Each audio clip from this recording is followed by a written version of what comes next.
नमस्कार, आप सभी का बहुत बहुत स्वागत है। घर बनाते समय लाखों रुपए बचाने के लिए क्या क्या किया जाता है, चलिए एक एक करके फुल इन्फॉर्मेशन आप सभी से शेयर करते हैं। जी हाँ दोस्तों, यदि आप भी घर बनाते समय लाखों रुपए बचाना चाहते हैं तो कुछ स्टेप होते हैं, यदि आप उसको फॉलो करते हैं तो आप भी घर बनाते समय लाखों रुपए बचा सकते हैं। तो चलिए एक एक करके वो स्टेप कौन कौन से हैं हम आपको बताते हैं। फर्स्ट पॉइंट की बात करें तो घर का कॉन्ट्रैक्ट देते समय यानी कि ठेका देते समय हमेशा ऐसे मिस्त्री को आप ठेका देंगे जो काम भी करता हो और इसके साथ साथ ठेका भी लेता हो। आपने देखा होगा कि बहुत सारे मिस्त्री खुद साइट पर काम भी करते हैं और इसके साथ साथ ठेका भी लेते हैं। यदि आप ऐसे मिस्त्री को ठेका देंगे तो घर बनाने की लागत जो है वो कम हो जाएगी, क्योंकि जो मिस्त्री खुद काम भी करता है और इसके साथ साथ ठेका भी लेता है उसके कॉन्ट्रैक्ट की जो कीमत होती है वो भाई कम होती है। एग्जाम्पल की बात करें तो जैसे हमारे एरिया में फाउंडेशन से लेकर स्लैब ढलाई तक यदि आप किसी ऐसे मिस्त्री से काम कराते हो जो ठेका भी लेता हो और काम भी करता हो तो वो आपका 130 रुपये से 135 रुपये पर स्क्वायर फीट के हिसाब से कर देगा। वहीं यदि आप किसी ठेकेदार को देते हो जो ठेका लेता हो और बाकी मिस्त्री लेबर को इकट्ठा करके आपका काम कराता हो तो वो 150 रुपये से लेकर 180 रुपये पर स्क्वायर फीट के हिसाब से ठेका लेता है।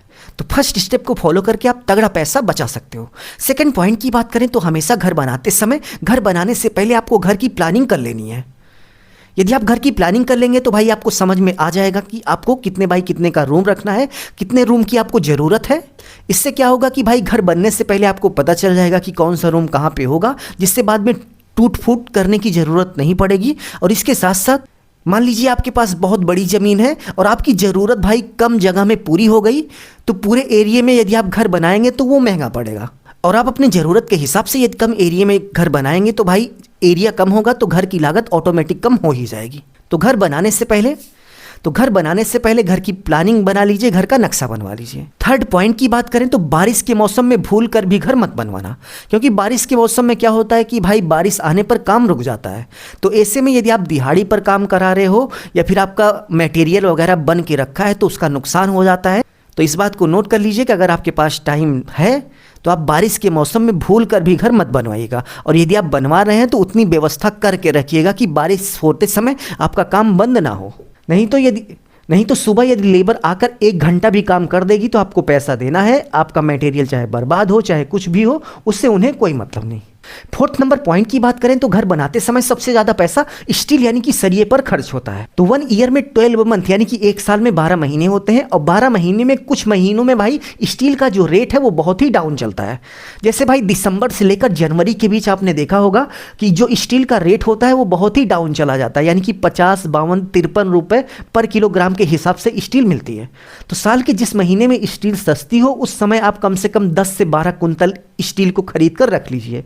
इससे आपका भाई कम से कम 40 से 50 हज़ार रुपये आराम से बच जाएगा। 5 नंबर पॉइंट की बात करें तो बहुत सारे लोग क्या करते हैं कि भाई कुर्सी तल की ऊंचाई बहुत ज़्यादा कर देते हैं, मतलब ज़रूरत से भी ज़्यादा कर देते हैं। तो कुर्सी तल की ऊंचाई बढ़ाने के भाग दौड़ में आप बिल्कुल मत पड़िए, क्योंकि भाई आप यही समझिए कि यदि आपने 1 फीट बिना मतलब का अपने घर की ऊंचाई बढ़ा दी तो उस सिचुएशन में उस 1 फीट के एरिया में कितना लेबर लग जाएगा, कितना टाइम लग जाएगा, कितना मटेरियल लग जाएगा, कितना ईंट लग जाएगा, कितना कंक्रीट लग जाएगा, कितना सरिया लग जाएगा, कितना प्लास्टर वर्क होगा। आप समझ सकते हैं कि उस 1 फीट यदि आपने गलत तरीके से बढ़ाया यानी कि ज़्यादा बढ़ा दिया, ज़रूरत से ज़्यादा बढ़ा दिया तो आपका ज़्यादा खर्च हो जाएगा। तो घर बनाते समय बेवजह कुर्सी की हाइट और इसके साथ साथ घर की हाइट मत बढ़ाइएगा, नहीं तो उस 1 फीट में कितना एटेरियल मटेरियल लगेगा आप समझ सकते हो।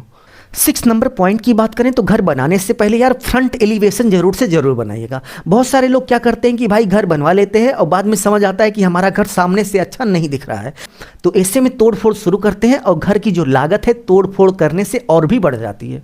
इसलिए घर बनाने से पहले भाई एक नक्शा बनवा कर देख लीजिए कि आपका घर उस नक्शे में कैसा दिख रहा है। यदि नक्शा में अच्छा दिख रहा है तो फिर उसी नक्शे को, यदि नक्शे में अच्छा दिख रहा है तो फिर उसी नक्शे को फॉलो करते हुए घर बनवाइए। नहीं दिख रहा है तो नक्शा फिर से बनवाइए, घर तोड़ फोड़ कर फिर से बनाने की ज़रूरत नहीं है। तो उम्मीद है आपको बहुत ही अच्छे से समझ में आ गया होगा कि साल 2025 में यदि आप घर बनाते समय घर की लागत कम करना चाहते हैं तो आप किन किन स्टेप को फॉलो कर सकते हैं। यदि आपको वीडियो अच्छा लगा तो प्लीज़ वीडियो को लाइक करके अपने दोस्तों में शेयर कर दीजिए और इस चैनल पर नए हैं तो चैनल को सब्सक्राइब करके बेल आइकन प्रेस कर लीजिए, जिससे हम आगे भी मिलते रहें। अभी के लिए बस इतना ही। अपना ख्याल रखिए और अपने मम्मी पापा का अपने से भी ज़्यादा ख्याल रखिए। इसी भाव के साथ आप सभी से विदा लेते हैं। धन्यवाद।